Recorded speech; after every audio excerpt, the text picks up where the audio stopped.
Hi friends, today I have a fun curb shop table makeover for you. It's a 2-in-1 convertible table and I've given it a gorgeous faux stone makeover. So just let me get set up and I'll be right back.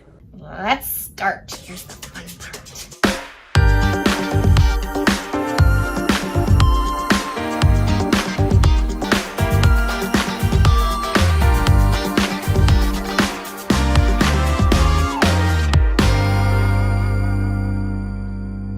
So last week I shared how to turn anything into fake stone using an easy paint technique. And today I'm putting my money where my mouth is. So I'm salvaging this 2-in-1 curb shop coffee table with a faux stone tabletop. And I can't wait to hear if you think it looks as real as last week's Garden Buddha makeover. Here's the curb shop coffee table my sister Andrea found for me.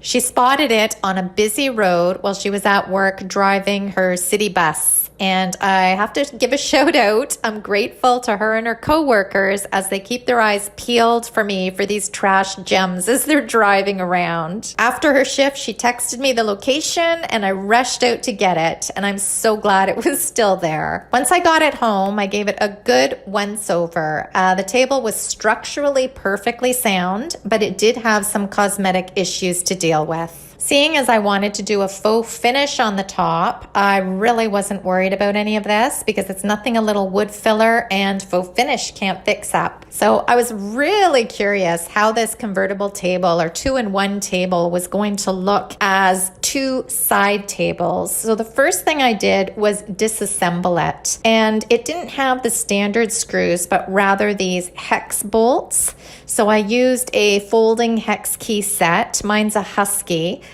Works really well, and I just use this set to remove them. I find this tool super handy to have as I've run into a good few pieces. They're usually newer pieces that are assembled this way.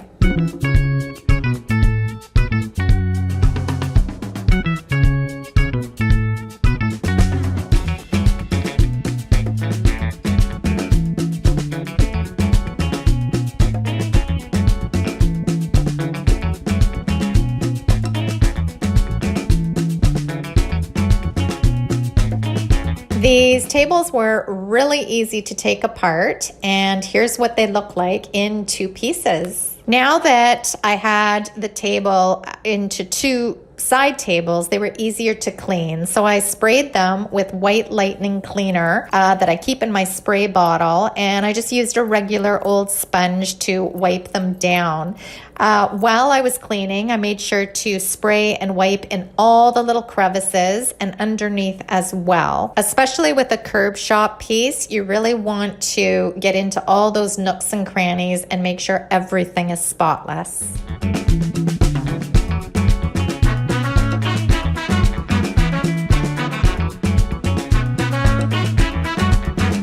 I started by working on the base, and painting it black or white originally crossed my mind, and then I was even thinking maybe gold. But then my black gel stain came to mind, and I don't know why I don't use this gel stain more. It allows some of the grain and the original warmth to show through while giving the base a beautiful, rich finish. So I'm so glad that I used it. To prep for the gel stain, I scuff sanded with a 220 grit sanding pad. And this was just to scuff up the finish, not to scratch it up. Big difference because the gel stain won't cover scratches or dings. So I have to be mindful of the pressure that I was applying. I always like to say that scuff sanding is like wiping down your kitchen counter. I go over it a few times, but I don't put a ton of pressure on it. And once I had the two bases scuff sanded, I used a tack cloth to remove all the remaining dust. And if you've been around the SI blog or here on YouTube for a while, you probably know one of my pet peeves is working with these tack cloths. I just hate the feel of them. The tackiness and the stickiness drives me bananas. So I always leave a piece of the original plastic package on it so it doesn't stick to my gloves as I'm removing the dust. This no pain gel stain can be used to darken an existing finish, and it is oil based, so I made sure to use my gloves, wear a mask, and I opened all my windows and put a fan in the windows so I could have good ventilation as well. I cut down a sponge to use as an applicator pad, and I mixed the oil-based stain really well before using it, and then I used my mixing stick to apply a small amount to the blue sponge and then wipe it onto the legs. Right away, the base took on a richer look, and I find this stuff amazing. It can be used on existing finishes because this gel stain it works more like a paint actually rather than a stain. It doesn't sink into the wood. It sits on top of the wood and does its thing. I hope that makes sense. I have a full YouTube video tutorial on how to use gel stain, and I used it on my French doors, and I'll add the link down in the comments below and also up above if you want to go take a look at that. This stuff is amazing. So while my gel stain was drying, and because it is oil-based, it really does need to dry at least 72 hours. You're gonna want to leave a good drying time if you're using this oil-based gel stain.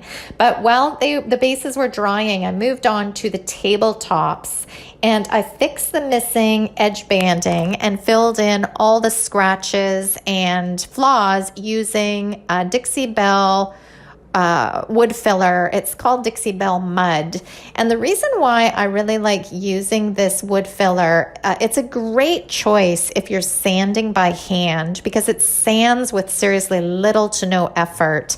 I started using my orbital sander to sand back and scuff the two tabletops, but here I'm also demoing how to sand this filler just using a regular sandpaper. It's so easy. Once the tops were scuff sanded, they looked perfect. I mean, there was no more missing corner, and the missing edge band was all filled in as well. Everything was looking good. I went ahead and primed with 2 coats of BIN shellac-based primer. This is a bonding primer that helps the paint or the faux finish I'm going to put on stick to the piece, and it also stops any bleed through, stains, odors. It's a fabulous primer to use on projects. Now for the fun part, a fun faux paint technique. To create the appearance of real stone, I started by painting 1 coat of cotton white over the primer base. And using a paintbrush, I just put it on. It doesn't have to be put on perfectly. It's not like I try and get it all evened out. In fact, if there's some texture, it's just going to add to the appearance. So I just went ahead, applied a coat of white paint on top of the primer, using my brush any which way, willy-nilly, just making sure that I covered the entire piece.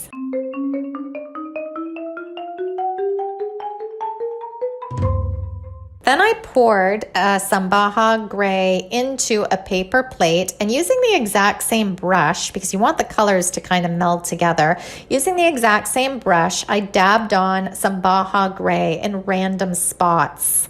I worked in smaller sections, and then using a damp shop towel, which I sprayed with my continuous water mister, this makes it easier to use because you don't want the towel to be wet. You want it to be damp. So these misting bottles are perfect for this technique. So I dampened the shop towel and started dabbing and blending the gray right over the white. It's a really fun process because you don't have to be particular about it at all. You just kind of dab it on, you kind of blend it in, and just have fun with it.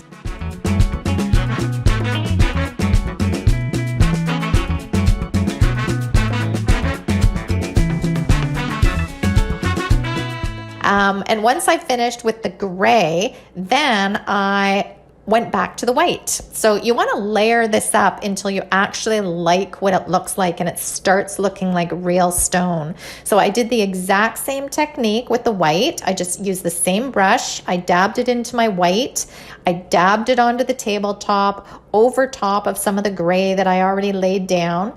And then with my damp shop towel, I kind of dabbed it, smooshed it, and just played with the paint on top of the table until I got a look that I really, really liked. I kind of wish there were more precise instructions that I could give you to do this, but it's seriously just playing with the paint. There's no right or wrong way of doing this. I mean, even a kid could do it. You know, have them go at it and they'll probably make it look just as good as mine. This is such a fun and easy paint technique to do. For the finishing touch, I cut the bristles short on an inexpensive chip brush. I sprayed the brush with my water mister bottle, and then I dabbed some of the short bristles into coffee bean mixed with my Baja Gray. And this is to get some darker speckles on this faux stone. Holding the brush approximately 6 to 8 or 6 to 10 inches above the tabletop, I ran my finger across the bristles so this paint would fall off and speckle the top. This is a lot of fun too, but be sure that you are working in a space that you don't mind some speckles getting on the floor, or just be sure to cover everything up that you don't want any paint on. So for the top coat, I will be spraying a flat top coat onto this 2-in-1 table because I use the oil-based gel stain. I need to wait at least, as I mentioned, 72 hours for it to fully dry before I do the top coating. And obviously it wasn't 72 hours before I did the blog post or the YouTube video, so probably in a day or two I'll come back to it and give it a finishing spray with my spray gun. But I just want to share the before. Here's the before again. And here's the after. And check out this stone top. I think it turned out just as good as last week's garden project, but I can't wait to hear what you think. I think the tops of this table look like they weigh a ton. I think it looks really authentic. But again, I cannot wait to hear what you think of this curb shop makeover. So thank you so much for joining me today. I love having you here. If you gained any value from this video, please give it a like and comment down below because I always love hearing from you.